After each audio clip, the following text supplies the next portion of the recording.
Bueno chicos, buenas tardes. Soy Estefanía, su profe de inglés. Seguramente se acuerdan de mí, otros quizás no me conocieron de las primeras semanas que tuvimos clase porque algunos habían faltado.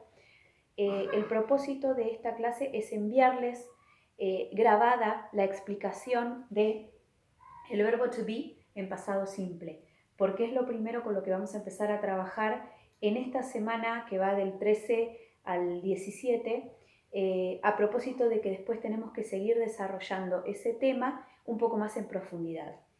Lo más importante de este verbo, del verbo to be, es que ustedes recuerden que en present, present, el verbo to be tiene tres formas, que son am, is y are. ¿Sí? Esto es información vieja para ustedes, ya lo conocen, ya saben con qué pronombres va cada una de esas formas del verbo to be, ya saben que el verbo to be quiere decir ser o estar, depende de la oración en la que lo encontremos. Pero ¿cuáles son las dos formas, no tres, que tiene el verbo to be en pasado? Bueno, son was y were. Son dos formas porque vamos a tener que agrupar los pronombres o los sujetos de la oración en dos grandes grupos.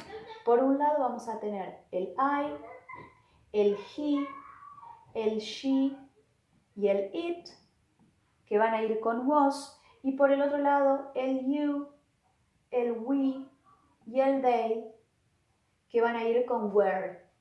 ¿Sí? Esto quiere decir, por ejemplo, él estaba o él era tal cosa. Por ejemplo, acá continúa la oración, ¿cierto? Digo, he was a happy child.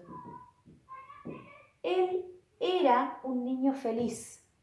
Y puedo continuar agregando ideas y decir, now he is a happy man. Ahora él es un hombre feliz, para que ustedes vean el contraste entre el pasado y el presente. ¿Sí? Nosotros vamos a estar trabajando en este comienzo de nueva semana, vamos a estar trabajando con el pasado del verbo to be. Si tenemos que hablar de vos, nosotros o ellos, vamos a usar el were en lugar del was. Ahora, ¿qué pasa cuando queremos armar una oración, una oración negativa? Es decir no era o no estaba, o no eran o no estaban.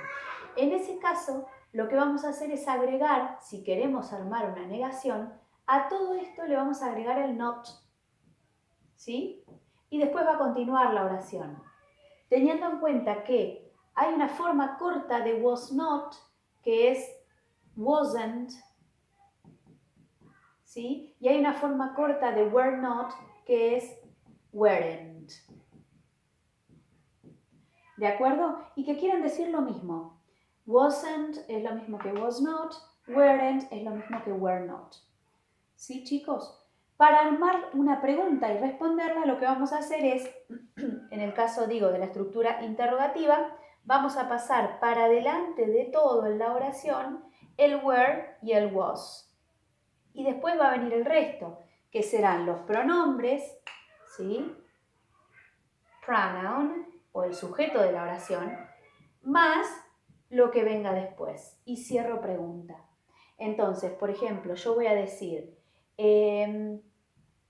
were they at school?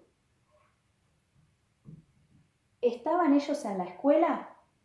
A esta pregunta le pueden caber dos respuestas, que sí y contestar yes, they were, o que no y contestar no,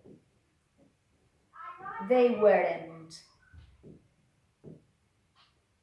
¿De acuerdo? Las dos respuestas cortas que corresponderían a una pregunta que empieza con was o con were.